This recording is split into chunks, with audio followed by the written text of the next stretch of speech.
अस्सलाम वालेकुम स्टूडेंट्स, आप सबको वेलकम है एक्सीलेंस ऑनलाइन लर्निंग स्कूल में।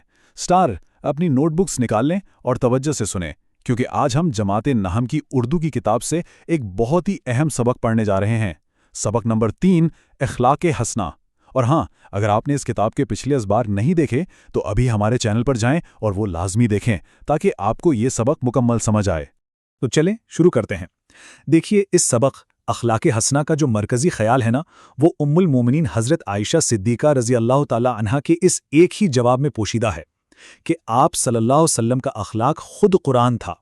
मतलब आप सल्लल्लाहु अलैहि वसल्लम की पूरी ज़िंदगी, आपका हर कौल, हर अमल कुरान मजीद की एक अमली तफसीर था।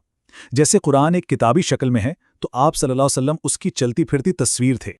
तो आइए इसी कुरानी किरदार के सबूत सबसे पहले हम आप सल्लल्लाहु अलैहि वसल्लम की ज़ाती ज़िंदगी में तलाश करते हैं। हम ये देखेंगे कि आप सल्लल्लाहु अलैहि वसल्लम की अपनी ज़िंदगी सादगी, आजिज़ी और सखावत का कैसा बेमिसाल नमूना थी। आप सल्लल्लाहु अलैहि वसल्लम की आजिज़ी और इनकिसारी का आलम यह था कि कोई काम आपके लिए छोटा नहीं था। ज़रा इन कामों पर गौर तो करें। अपने कपड़े खुद सी लेना, जूतों की मुरम्मत खुद करना, यहाँ तक कि बकरियों का दूध भी अपने हाथों से धोते थे। और जो मस्जिद नबवी की तामीर हो रही थी या जंग के लिए खंदक खोदी जा रही थी, तो आप सल्लल्लाहु अलैहि वसल्लम ने एक आम मजदूर की तरह सहाबा के साथ मिलकर काम किया। ये है आप सल्लल्लाहु अलैहि वसल्लम की खाकसारी की असल मिसाल। और जहाँ तक सखावत और फयाजी का ताल्लुक है, तो इसका तो कोई मुकाबला ही नहीं। आप सल्लल्लाहु अलैहि वसल्लम खुद भूखे रहना पसंद करते थे, लेकिन किसी साइल को खाली हाथ नहीं लौटाते थे। एक मर्तबा एक सहाबी की शादी थी और उनके पास वलीमे का इंतजाम नहीं था। आप सल्लल्लाहु अलैहि वसल्लम ने हज़रत आयशा के घर से आटे की टोकरी मंगवाई और उन्हें दे दी। और जानते हैं, उस वक्त घर में शाम के खाने के लिए उस आटे के सिवा कुछ भी नहीं था। ये वाक़या तो दुनिया से अब सल्लल्लाहु अलैहि वसल्लम की बेरग़बती की इंतहा को ज़ाहिर करता है। सोचिए, वो हस्ती, कायनात के सरदार, जिनके लिए दुनिया के खजाने पेश किए जा सकते थे, उन्होंने ज़िंदगी इतनी सादगी से गुजारी कि जब विसाल का वक्त आया तो अब सल्लल्लाहु अलैहि वसल्लम की ज़िरह भी मामूली से जौ के बदले एक यहूदी के पास गिरवी रखी हुई थी। तो ये तो थे आप सल्लल्लाहु अलैहि वसल्लम के ज़ाती औसाफ। अब हम सबक के अगले हिस्से की तरफ बढ़ते हैं और ये देखते हैं कि ये अजीम किरदार मुआशरती सतह पर, यानी लोगों के साथ मामलात में कैसे नज़र आता था। आप सल्लल्लाहु अलैहि वसल्लम सिर्फ अपनों के लिए नहीं, बल्कि तमाम मखलूक़ात के लिए रहमत बनकर आए थे। आप सल्लल्लाहु अलैहि वसल्लम की शफ़क़त का दायरा इतना वसी था कि उसमें हर कोई समा जाता था। कोई मेहमान आता, चाहे वो मुसलमान हो या गैर मुस्लिम, आप सल्लल्लाहु अलैहि वसल्लम खुद उठकर उसकी खिदमत करते। कोई बीमार होता तो उसकी इयादत के लिए तशरीफ़ ले जाते, चाहे वो दोस्त हो या दुश्मन। रास्ते में बच्चों को देखते तो रुककर उनको सलाम करते, उनसे प्यार करते। आपने मुआशरे के हर कमज़ोर तबके को, चाहे वो गरीब हों, औरतें हों या बच्चे, सबको इज्जत दी और सहारा दिया।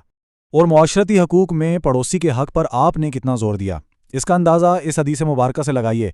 आप सल्लल्लाहु अलैहि वसल्लम 3 बार कसम खाकर कह रहे हैं कि वो शख्स मोमिन ही नहीं है। कौन? वो शख्स जिसके शर से, जिसकी तकलीफ़ से उसका पड़ोसी महफूज ना हो।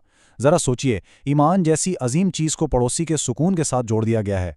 ये माशरती ज़िम्मेदारी की वो आला तरीन मिसाल है जो आज हमारे माशरों के लिए मशअल राह है।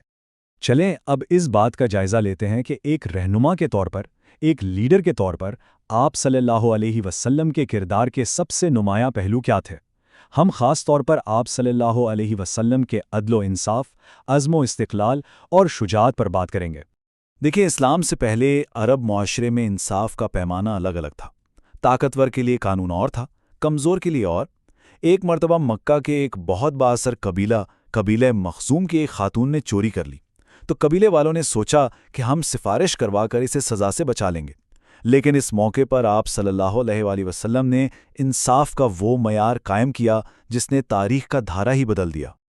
ये वो तारीख़ी जुमला है जिसने हमेशा के लिए ये वाज़े कर दिया कि नबवी कानून की नज़र में सब बराबर हैं। कोई अमीर, गरीब, ताकतवर या कमज़ोर नहीं है।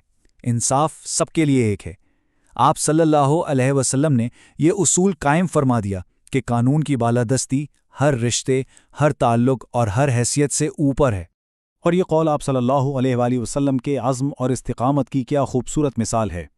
جب مکہ کے سرداروں نے آپ صلی اللہ علیہ وسلم کے چچا ابو طالب کے ذریعے آپ کو دنیاوی لالچ دے کر دین کی تبلیغ سے روکنے کی کوشش کی تو آپ صلی اللہ علیہ وسلم نے یہ دو ٹوک جواب دیا جو آپ صلی اللہ علیہ وسلم کی ثابت قدمی اور پختہ ارادے کو ظاہر کرتا ہے۔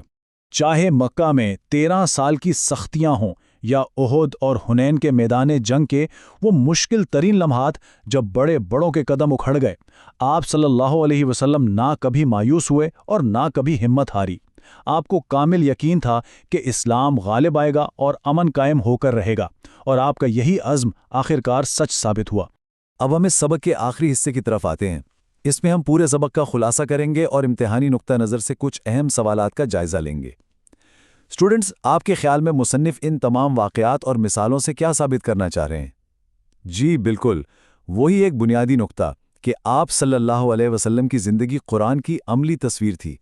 امتحان میں اچھے نمبر حاصل کرنے کے لیے مشکل الفاظ کے معنی جاننا اور انہیں استعمال کرنا بہت ضروری ہے، جیسے خاکسار، اس کا مطلب ہے عاجزی اختیار کرنے والا، فیاض یعنی بہت زیادہ سخی، داد و دیش کا مطلب بھی خیرات اور سخاوت ہی ہے، اور عزم و استقلال سے مراد ہے پختہ ارادہ اور ثابت قدمی۔ ان الفاظ کو اپنے جوابات کا حصہ بنانے کی کوشش کریں۔ اچھا، اس سوال کا جواب دیتے ہوئے آپ نے سب سے پہلے حضرت عائشہ صدیقہ رضی اللہ تعالیٰ عنہا کا قول لکھنا ہے، وہ آپ کے جواب کی بنیاد بنے گا۔ پھر سبق میں سے آپ نے ذاتی زندگی، معاشرتی اخلاق اور بطور رہنما تینوں حصوں سے ایک ایک دو مثالیں دے کر اپنے جواب کو مکمل کرنا ہے۔ اس سوال کے جواب میں پہلے آپ کو اسلام سے پہلے کے معاشرے میں انصاف کی صورتحال بتانی ہے کہ طاقتور اور کمزور میں فرق کیا جاتا تھا۔ پھر قبیلہ مخزوم کے واقعے کو تفصیل سے بیان کریں اور آخر میں واضح کریں کہ آپ صلی اللہ علیہ وآلہ وسلم نے قانون کی نظر میں سب کی برابری کا اصول قائم فرمایا۔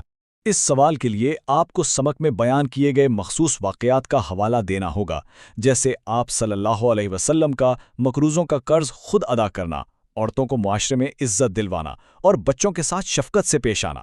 جتنی زیادہ ٹھوس مثالیں دیں گے، جواب اتنا ہی مؤثر ہوگا۔ سیاق و سباق کے سوال میں دو حصے ہوتے ہیں۔ پہلے آپ لکھیں گے کہ یہ جملہ سبق اخلاق حسنہ سے لیا گیا ہے اور اس کا پس منظر یہ ہے کہ نبی اکرم صلی اللہ علیہ وسلم معاشرتی حقوق، خاص طور پر پڑوسیوں کے حقوق کی اہمیت بیان فرما رہے ہیں۔ اس کے بعد پھر آپ اس قول کی تشریح کریں گے۔ تو اس پورے سبق کا حتمی پیغام کیا ہے؟ پیغام یہ ہے کہ بہترین اخلاق صرف عبادات تک محدود نہیں ہوتا۔